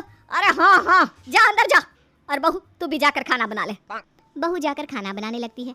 फिर रात में बहू बेटे के कमरे में सास को जोर जोर से लड़ने की आवाज सुनाई देती है। अब इन दोनों को क्या हो गया, क्यों लड़ रहे हैं? माँ अपने कमरे में लड़ रहे हैं ना, तुम क्यों परेशान हो रही हो? अरे ठीक हो जाएगा सब कुछ, मियाँ बीवी है। मेरी सास अगर ऐसे। अरे चुप कर, ये मेरे बेटे को परेशान करके रखती है। जरा देखो आज किस बात पर लड़ रही है, जाकर कान लगाती हूँ। क्या है ये कोई आम होते हैं? ना रंग है ना रूप, स्वाद भी ऐसा। अब मैं क्या खाकर सूं? अरे मेरी जान, यही आम थे बाजार में, मैं क्या करता? जान नहीं, आम की बात करो। पता है बस 60 दिन बचे हैं, फिर आम खत्म हो जाएंगे बाजार से। 60 दिन में कम से कम 160 किलो आम तो खा लूं मैं। 160 किलो? मतलब एक दिन में 3 किलो आम? हाय रे! कौन है बाहर? जी देखिए तो कौन है।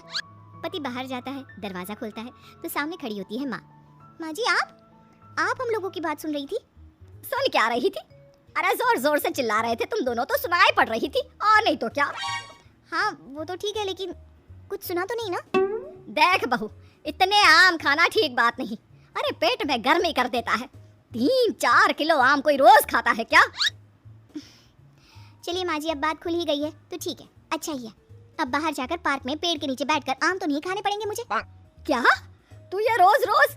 हाँ, ये जो रोज रोज हाथ में 100 रुपए लेकर मैं निकलती हूँ ना, उससे आम खरीद कर पार्क में बैठकर खा पी कर आती हूँ मैं। हाय रे, तुझे शर्म नहीं आती? मोहल्ले वाले क्या कहेंगे कि सास खाना भी नहीं खाने देती तो बहू बाहर बैठकर आम खाती है। हाँ, वो कल बगल वाली काकी यही बोल रही थी कि देखो बेचारी को। बहू, तूने इस आम के चक्कर में मुझे बुरा बना दिया। अब तू देख मैं क्या क्या करती हूँ। अरे जाने देना माँ। हाँ माँ, क्या है, तू तो भाभी के पीछे ही पड़ी रहती है। अरे कैसे बात कर रहे हो तुम दोनों? पैदा किया है मैंने तुम लोगों को और मुझे ही बुरा बना रहे हो। रहने दीजिए ना माँ जी, अब कुछ दिन तो बचे हैं, फिर तो आम दिखना ही बंद हो जाएगा। ठीक है, तो फिर खाओ आम, जितनी मर्जी खाने हैं खाओ। कल से छुप कर नहीं, सबके सामने खाओ। आम मैं ला कर दूंगी तुझे। अब क्या था, सास को भी चिढ़ हो जाती है कि बहू बाहर जाकर छुपकर आम खाती है और उसे मोहल्ले भर में बदनाम कर रही है। ये ले बहू, 2 बोरी आम आज ही खत्म करने हैं। मैंने कल 2 बोरी का ऑर्डर दे दिया है। बाकी खाने पीने की तू चिंता ना कर, वो मैं बना लूंगी। चबूतरे में जाकर बैठ जा। अब कोई भी आने जाने वाला देखता कि बहू बैठकर आम खा रही है और सास वो बेचारी घर का काम कर रही है। अरे गुड्डू की अम्मा, तू ही काम करती है क्या? ये बहू, इसको तो मैंने रास्ते में आम खाते देखा था। पूछा तेरी सास खाना नहीं देती तो कह रही थी नहीं। हाँ, बहू है तो कुछ भी बोलती है। अब इसको आम खाने पसंद है तो मैंने कहा तू आम खा बेटा, इसलिए वो खा रही है और मैं काम कर रही हूँ। लेकिन बहू बोरी भर भर कर आम खाकर इतनी पक जाती है कि एक दिन टपक ही जाती है। नहीं नहीं माँ जी, अब नहीं होगा, इतने आम मैं नहीं खा सकती। अरे कैसी बात कर रही है बहू, अभी तो 2 बोरी और है। हाँ, तभी ननद आ जाती है। और क्यों रे छुटकी, देख तेरी भाभी की कैसी खातिरदारी कर रही हूँ। तुझे भी ऐसी ही सास चाहिए ना। हेलो दोस्तों, ऐसी अच्छी वीडियो देखने के लिए हमारे चैनल को लाइक और सब्सक्राइब करें। ऐसी अच्छी वीडियो देखने के लिए हमारे चैनल को लाइक और सब्सक्राइब करें।